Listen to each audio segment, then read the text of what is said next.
सबको जय मसीह की। एक वचन पढ़ते हैं और उस पर थोड़ा-सा मनन करते हैं।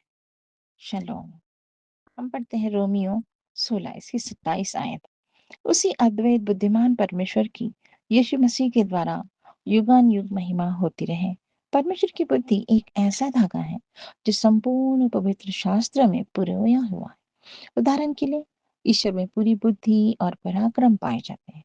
युक्ति और समझ उसी में, परमेश्वर में सामर्थ और खरी बुद्धि पाई जाती है। धोखा देने वाला और धोखा खाने वाला दोनों उसी के हैं। अय्यूब 12, 13 और 16 में कहा है, हे यहोवा, तेरे काम अनगिनत है। इन सब वस्तुओं को तूने बुद्धि से बनाया है। पृथ्वी तेरी संपत्ति के से परिपूर्ण है। भजन 104 और 24 कहता है, यहोवा ने पृथ्वी की नींव बुद्धि ही से डाली और स्वर्ग को समझ ही के द्वारा स्थिर किया है। परमेश्वर का नाम युगानुयुग धन्य है, क्योंकि बुद्धि और पराक्रम उसी के हैं। नीति वचन 3:19। दानियल 2:20 कहता है, क्योंकि जब परमेश्वर के ज्ञान के अनुसार संसार ने अपने ज्ञान से परमेश्वर को न जाना, तो परमेश्वर को यह अच्छा लगा कि वह इस प्रचार की मूर्खता के द्वारा विश्वास करने वाले को उद्धार दे।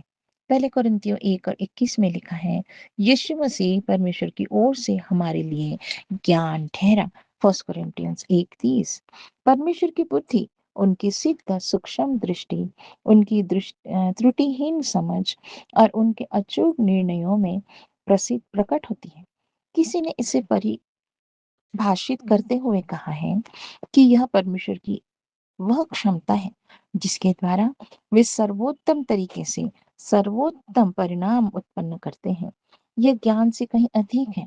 यह उस ज्ञान को उचित रीति से प्रयोग में लाने की क्षमता है। परमेश्वर के सारे कार्य उनकी बुद्धि को प्रकट करते हैं।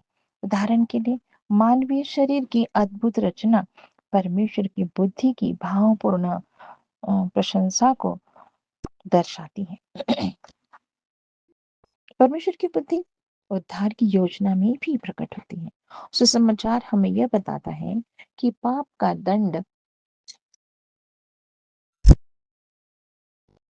किस तरह से चुकाया गया, किस तरह से परमेश्वर के न्याय का पलटा लिया गया, किस तरह से परमेश्वर की दया को धार्मिकता के साथ प्रदान किया जाता है, और किस तरह से एक विश्वासी मसीह में एक ऐसी बेहतर दशा में पाया जाता है जिस दशा में वह तब नहीं पाया जाता यदि आदम पाप में न गिरा होता। जबकि हमारा उद्धार हो चुका है, परमेश्वर की बुद्धि हमारे प्राणों को स्नेह भरी बातें कर शांति प्रदान करती है। हम जानते हैं कि हमारे परमेश्वर इतने बुद्धिमान हैं कि चूक करना उनके लिए असंभव है। यद्यपि जीवन में कुछ ऐसी बातें हैं जिन्हें समझ पाना कठिन होता है, हम जानते हैं कि वे गलती नहीं कर सकते। हम परमेश्वर के मार्गदर्शन पर पूरा भरोसा रख सकते हैं। वे आरंभ से लेकर अंत तक सब कुछ जानते हैं। वे आशीष की और जाने वाली मार्गों को जानते हैं, जिसके बारे में हम पूरी तरह से अनभिज्ञ हैं। उनके मार्ग सिद्ध हैं। अंतिम बात कि परमेश्वर चाहते हैं कि हम बुद्धि में बढ़ते जाएं। हमें भलाई के लिए बुद्धिमान बनना है। रोमियो 16:19 कहता है, हमें सावधान पूर्वक बुद्धिमानों की नाई समय का सदुपयोग करते हुए जीवन में आगे बढ़ना है, क्योंकि दिन बुरे हैं। इफिसियों 5:16, 15 और 16 कहता है, हमें सांपों के समान बुद्धिमान, चतुर और कबूतर के समान मासूम या फिर भोले बनना है। मत्ती 10 और 16 में भी यही बात कही गई है। इसलिए परमेश्वर के वचनों से हमें कुछ मांगना है तो परमेश्वर से बुद्धि को मांगे।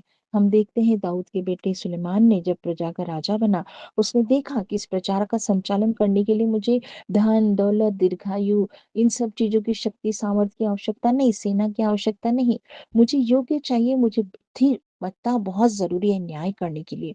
और परमेश्वर से उसने बुद्धि को मांगा और परमेश्वर प्रसन्न हुआ कि उसने एक अच्छी चीज, एक बुद्धिमत्ता, जो परमेश्वर सारे विजडम का ज्ञाता है, स्वयं परमेश्वर एक बुद्धिमान परमेश्वर है जिसने बुद्धि से सारी पृथ्वी की रचना करी। हम इस सृष्टि में हर जगह जब देखते हैं, हर चीज हमें परफेक्ट दिखती है, जिसमें पता चलता है कि हमारा परमेश्वर कितना बुद्धिमान है।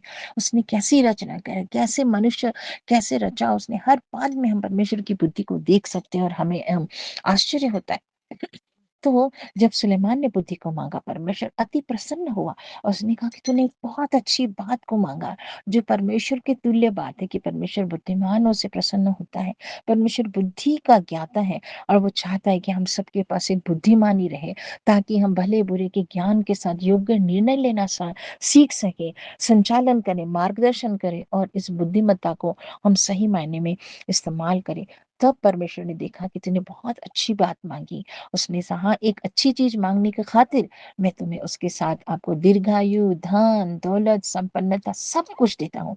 ये होता है मेरे प्रियो, जब हम बुद्धिमानी से काम करते हैं और बुद्धि को माँगते हैं। अगर हम याकूब का अध्याय, पहला अध्याय 5 और 6 आयत में पढ़ा है, यदि किसी को बुद्धि की घटी हो, तो वो परमेश्वर से माँगे और बिना उलाहना दिए सबको उदारता से देता है, सबको दे सकता है।